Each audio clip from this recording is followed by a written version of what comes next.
شیخ الاسلام کا بیان کردہ ایک مجرب وظیفہ۔ حافظ ابن قیم رحمۃ اللہ علیہ کہتے ہیں کہ شیخ الاسلام حضرت ابن تیمیہ نور اللہ مرقدہ پر جب کوئی مشکل معاملہ آن پڑتا تو وہ یہ آیات سکینہ کی قرأت کرتے۔ ایک مرتبہ انہیں بہت ہی خطرناک صورتحال سے سابقہ پڑا۔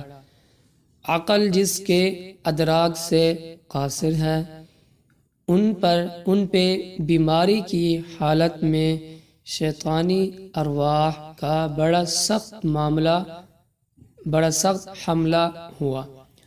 وہ اس وقت بہت ضعف کی حالت میں تھے، یعنی کہ وہ بوڑھے تھے۔ امام ابن تیمیہ نے مجھے بتایا کہ جب معاملہ شدید تر ہو گیا تو میں نے اپنے پاس موجود اعزہ سے کہا کہ آیات سکینہ کی تلاوت کرو۔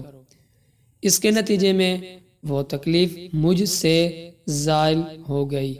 میں اٹھ بیٹھا اور مجھے کوئی بیماری نہ تھی۔ ابن قیم کا کہنا ہے کہ میں نے بھی اضطراب قلب کے وقت ایک آیات کی قرأت کا تجربہ کیا تو سکون و اطمینان کے حصول میں ان کی عظیم تاثیر کا مشاہدہ ہوا۔ یہ 6 آیات ہیں جو کہ قرآن کریم میں مختلف مقامات پر آئی ہیں۔ آپ یہ ذرا ان کو توجہ سے نوٹ فرما لیں۔ نمبر 1، وقال لهم نبيهم ان آیۃ ملکہ ان یأتیکم التابوت فیہ سکینۃ من ربکم، یہ تھی پہلی آیت۔ اگلی دوسری آیت، ثم انزل اللہ سکینتہ علی رسولہ وعلی المؤمنین، آگے بھی ہے تو یہ دوسری آیت۔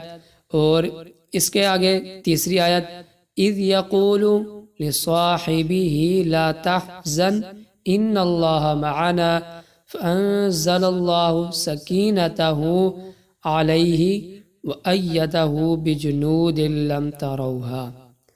اس کے بعد چوتھی آیت، هو الذی انزل السکینۃ فی قلوب المؤمنین لیزدادوا ایمانا مع ایمانہم، یہ تھی چوتھی آیت۔ آگے پانچویں، لقد رضی اللہ عن المؤمنین اذ یبایعونک تحت الشجرة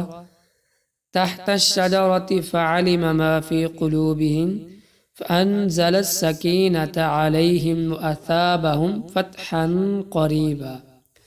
اس کے آگے چھٹی آیت، اذ جعل الذین کفروا فی قلوبهم الحمیۃ حمیۃ الجاہلیۃ فأنزل اللہ سکینتہ علی رسولہ وعلی المؤمنین، یہ تھی 6 آیت۔ آپ بھی ان کو پڑھیں جب بھی آپ کو کوئی مشکل پیش ہے، تو انشاءاللہ آپ کی پریشانی مشکل جو بھی ہوگی وہ دور ہو جائے گی۔ آپ ذرا اس کو تجربہ کر دیکھیں۔